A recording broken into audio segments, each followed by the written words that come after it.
Order! Order! You are an incorrigible delinquent at times. Behave yourself, man!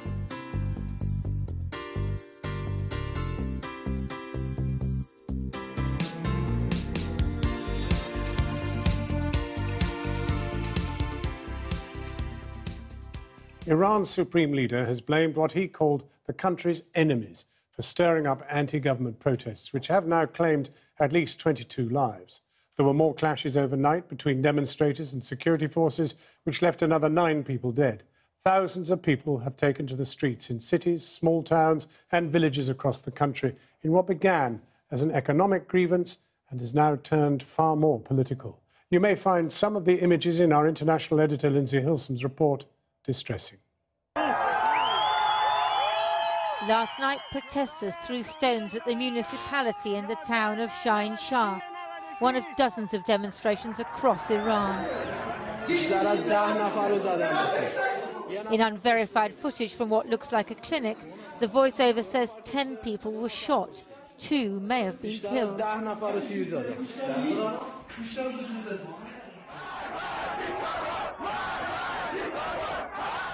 Death to the dictator, they chanted in Tehran, a direct reference to Iran's supreme leader, who today blamed foreign enemies for the protests.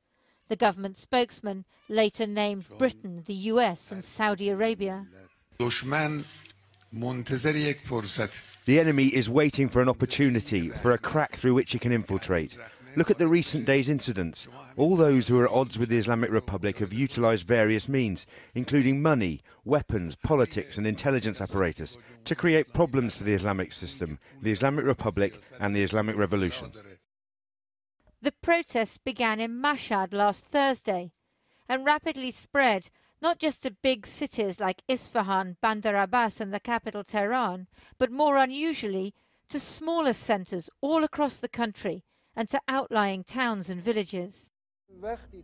At first, people were protesting about the government's failure to relieve poverty. It's unemployment, exhaustion and lies, the deceiving of the people. I have 3 children. They're doctors and engineers in this community.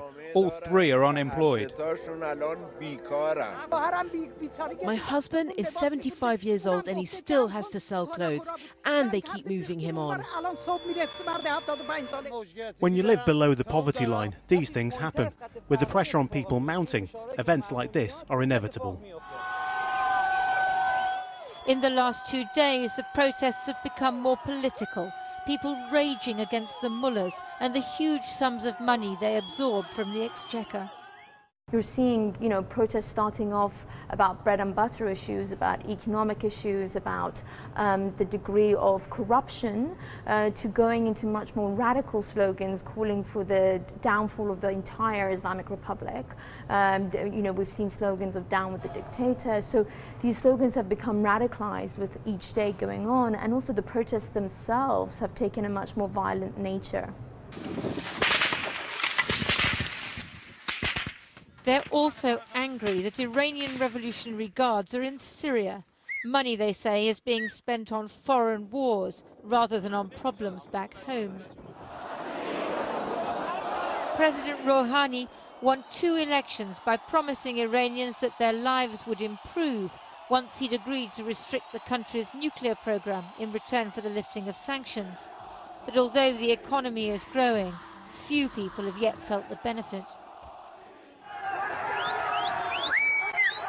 The protesters are largely working class, many of them unemployed young men. The president says they have the right to protest peacefully and he'll address their concerns. But the security forces are using tear gas and in some places live fire. And the fear now is that the Revolutionary Guard will be deployed and use more force to crush all dissent. Lindsay Hilsom. Joining me is the Iranian-American author Azadeh Moaveni and the British-Iranian journalist Ramita Navai. Ramita Navai, you've written a very celebrated book about what it is like to be working class, jobless, whatever, in South Tehran in particular. But it's a very good snapshot of what we're talking about. Now, who are these people? What lives do they lead? First of all, I think it's important to say that we don't know exactly who these people are, but the reports we're getting is that these protesters are, as you said, the working class who traditionally supported the revolution. They were an important, integral part of the revolution. They're seen as pro-regime. However, what I found and what we know from reporting there is that Iran is such a complex society that you can have religious, traditional, working-class Iranian, for example, who believes in a separation between state and religion, or, for example, who doesn't support the regime. I think what's extraordinary about these protests and what's happening is, first of all, I don't think they have erupted from nowhere. We've seen that these working-class traditional Iranians have been protesting in the last year, but there have been small, sporadic protests throughout the country, but also that this big working class that you're talking about and middle class, lower middle class, there's a big youth population. An Iranian official said that he thinks half of all these protesters are under the age of 25, and among that age group, youth unemployment is extremely high, about 25% officially. But this isn't, as some people have said, it is not another revolution as yet.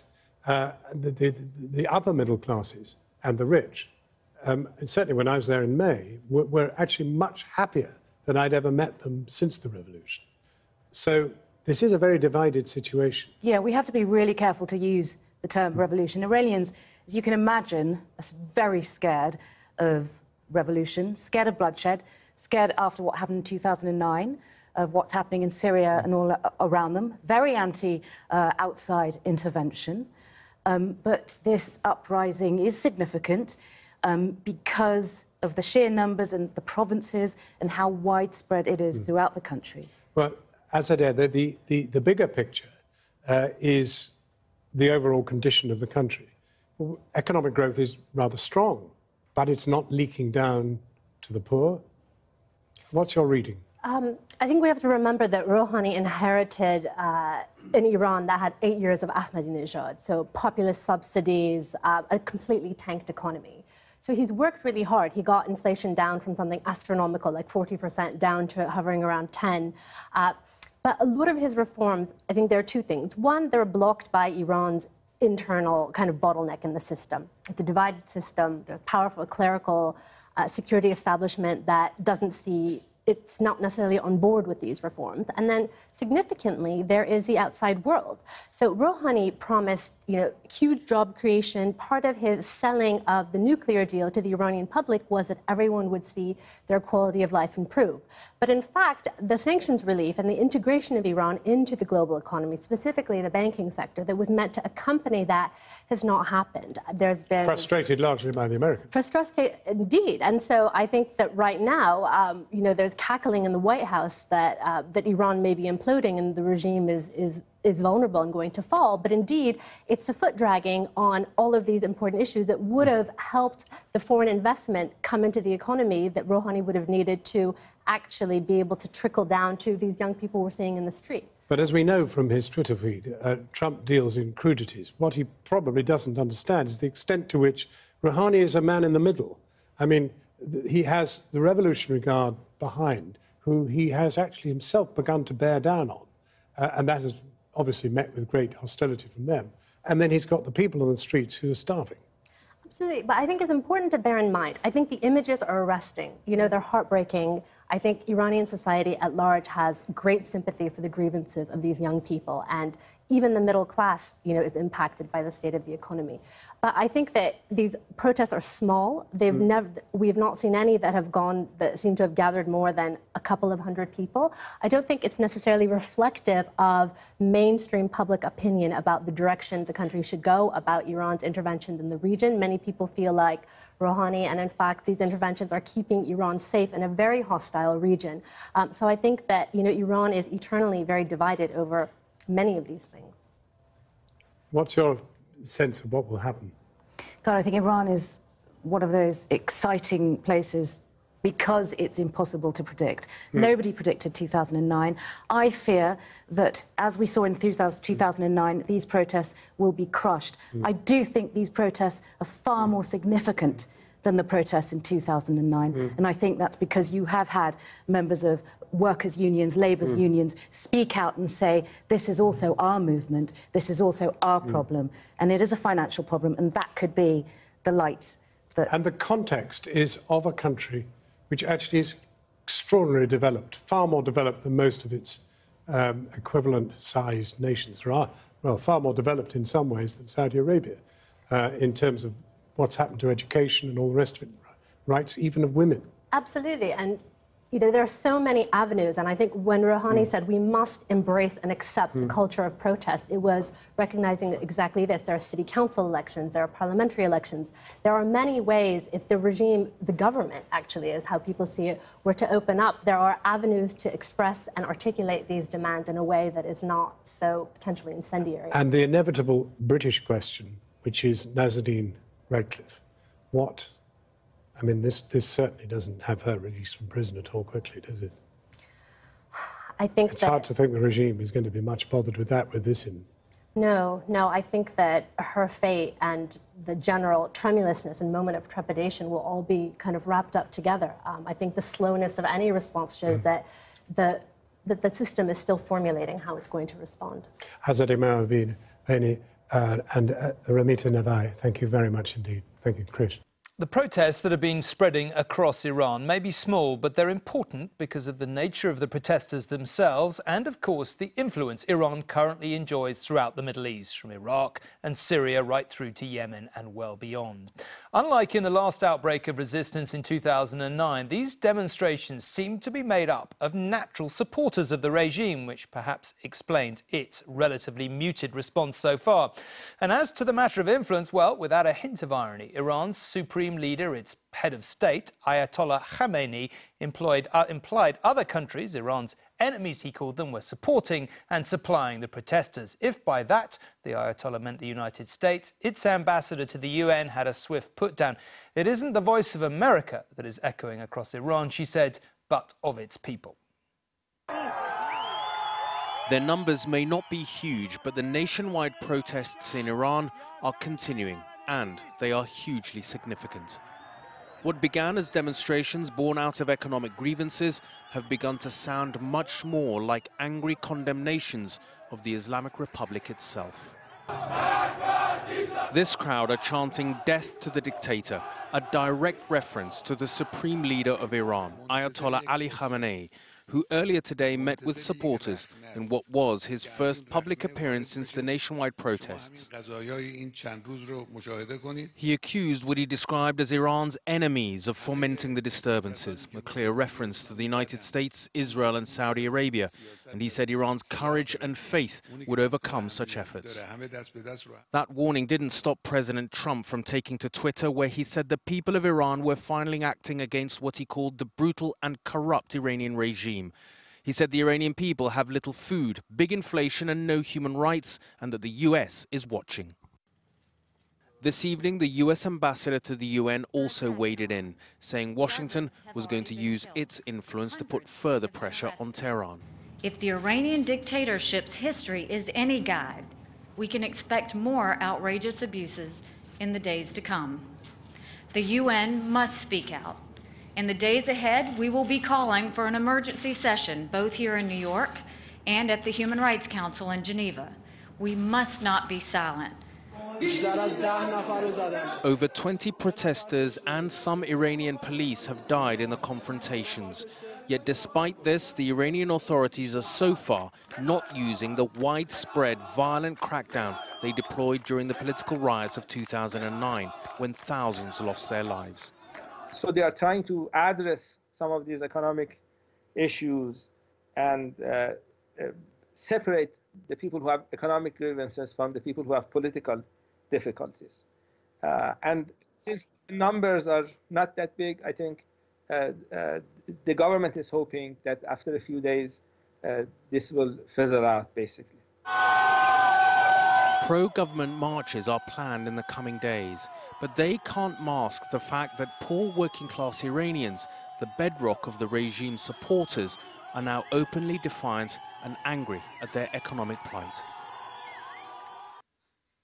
And I'm joined now by Robert Moore in Washington and Raggy here in the studio. Raggy, maybe I can come to you first. You're not long back from Iran. I remember we talked about various things when you came back, but who do you think is really behind this and why? Well, what makes this very significant, even despite the fact that the protesters are small in number and don't seem to be coordinated, is that this began as an economic grievance in one of the holiest cities in Iran, the most conservative city, Mashhad.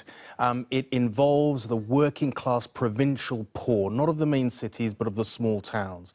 They were the bedrock of support for the regime, and particularly its most conservative administration, that of Mahmoud Ahmadinejad, which led to the protests in 2009. And that's why I think the authorities are being very wary about cracking down incredibly violently on these protesters. And I think that's why it matters so much that, you know, these are the people who have supported the regime, who feel economically marginalized and feel fed up. You know, this is a huge community, most of whom are under the age of 30, where unemployment is running at 35, 40%, 25% officially. That's why it matters. OK.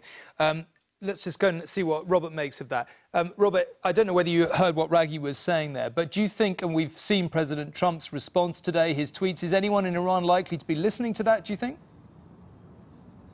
Oh, it would seem, Tom, most unlikely that Iranians are listening to Nikki Haley's comments or reading Trump's tweets and looking to them for any kind of moral direction or leadership.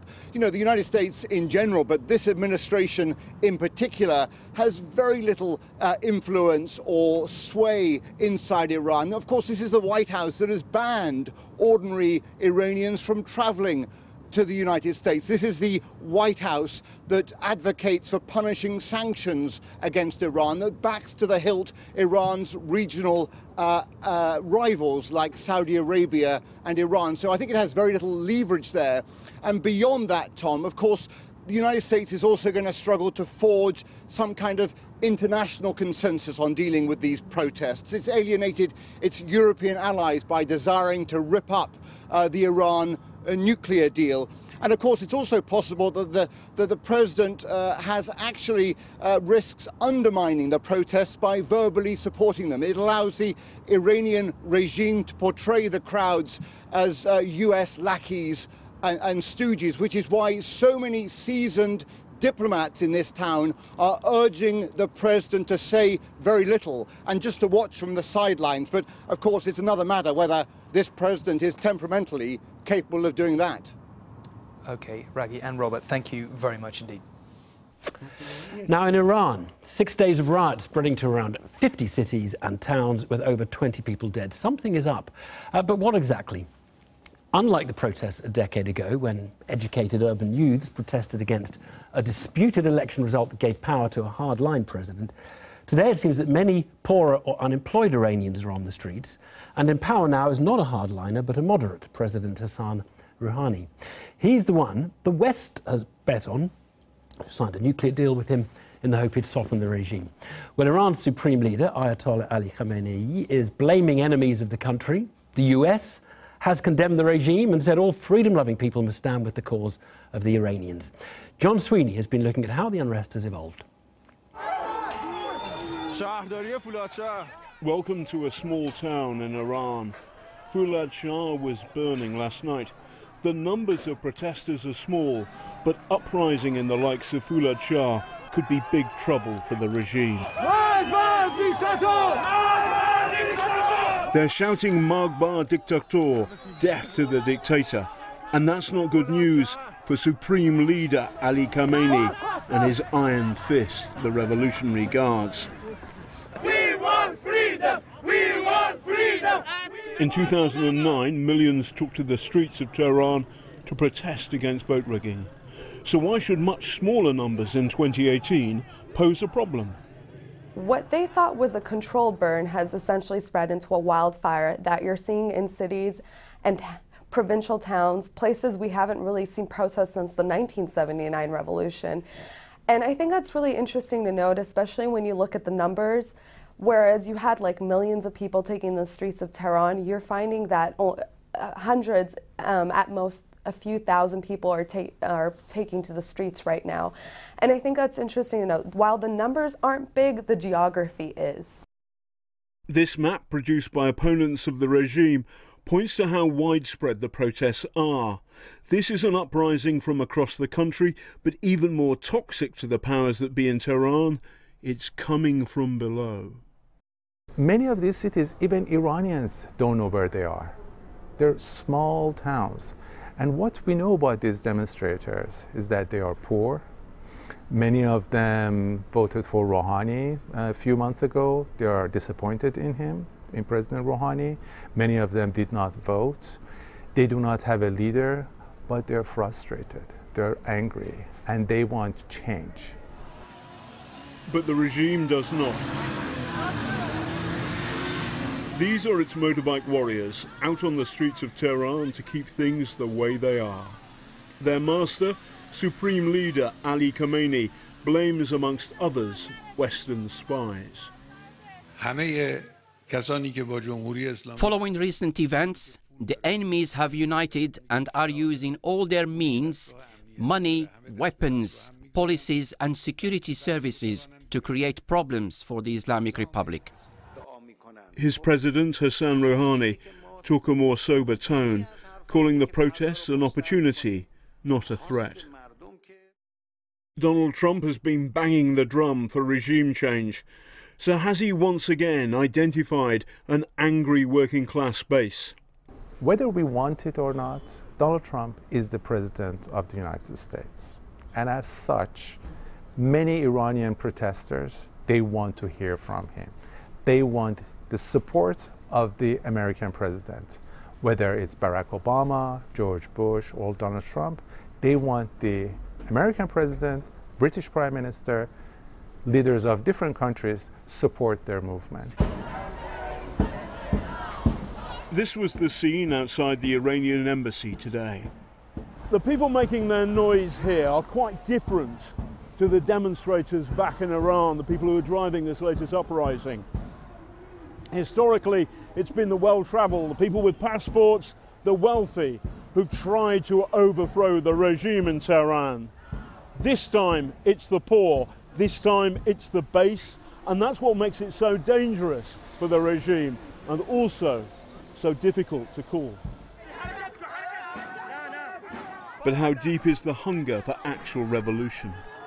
And they don't really have to look far to understand what could potentially happen to Iran. I mean, the Arab uprisings in 2011 are a perfect example. Egypt, Libya, and Syria, which the Iranian government has a hand in, is a perfect example of a situation they don't want Iran to turn out to be.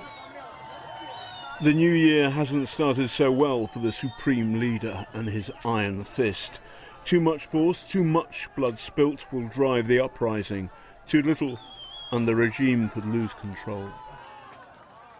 John Sweeney there. Well, Azadeh Moavranveni is a journalist and academic who's been covering the Middle East for nearly 2 decades. And we're also joined from New York by Ian Bremmer, who's the president of the Eurasia Group. It's a political risk research and consulting firm which published its annual report on the world's geopolitical challenges today. Very good evening to you both. Azadeh, just take me through what the fault line is in this. But what is the divide? Is it secular, clerical? Is it rich-poor? Is it economic? What is the divide? I mean, I think what we're seeing in terms of what's unfolding on the streets is a very young, a very radical, a very disenfranchised segment of the population that feels very frustrated with the economic conditions it's living under, that feels, as we can see from the kind of radical nature of the slogans that they're chanting, very little stake in the system, so frustrated as to not even be imagining reform, but just wanting it to end their difficulties. Some of them are very traditional, some of them are religious, some of them may believe in the system itself, but find it very corrupt in many aspects. So I think it's, you know, it's a segment of the population. It's complicated, really, in a way. Exactly. So it's not theocracy versus democracy, or like a Philip Pullman novel where it's the kind of the conservative clerics against the forces of progression? No, I mean, I think that we have to remember that 6 months ago there was an election that President Rouhani won on a landslide. 70 million Iranians voted. You know, this is a country that turned out to its polls, voted for his platform of economic change, was hopeful, wants to integrate into the world. But it's had that government of Rouhani has had a challenge doing that. So these are the people who are not seeing anything trickle down to them. Are they against Rouhani now or for him, though? Are the protesters calling for him to come down, to be pulled down, or for the Ayatollah? I think that the protesters are articulating cries of rage. Right. I think they don't have clear demands. I think that they are articulating their rage at not having their grievances met or even really considered. Very helpful. Okay, Ian Bremer, now I think you put Iran number 5 on the kind of global risks in your, or Iran-US relations as a risk on your number 5 on your list today. It is ironic, isn't it? Because Rouhani is the guy the West has kind of been backing over the last few years and sort of investing a lot of hope in him. Is this the end of that strategy? Does this work now? Well, it's the end of the West, right? I mean, in the sense that you have the Europeans still supporting reformists in Iran and the Iranian nuclear deal, but not the United States, not the Trump administration. And to the extent that these demonstrations undermine and show vulnerability of President Rouhani, they potentially lead to a hardline backlash, which plays into both Trump's anti-Iran, anti-work with these people narrative, and also leads to more conflict between the two. So I do think that the U.S.-Iranian fight is likely to become considerably more challenging over the course of this year. And I also, of course, agree the people that are demonstrating right now come from a lot of walks of life. They're young. They're incredibly courageous because the danger that they face for doing so from this regime, personally and for their families, is the ultimate. It reminds me of what we saw in Syria in the early days of the anti-Assad protests. But, of course, those didn't go well. They ended up being severely repressed, and Assad is now very firmly in charge. You had a guest that just talked about, well, this could be like Egypt. Sure. What happened in Egypt?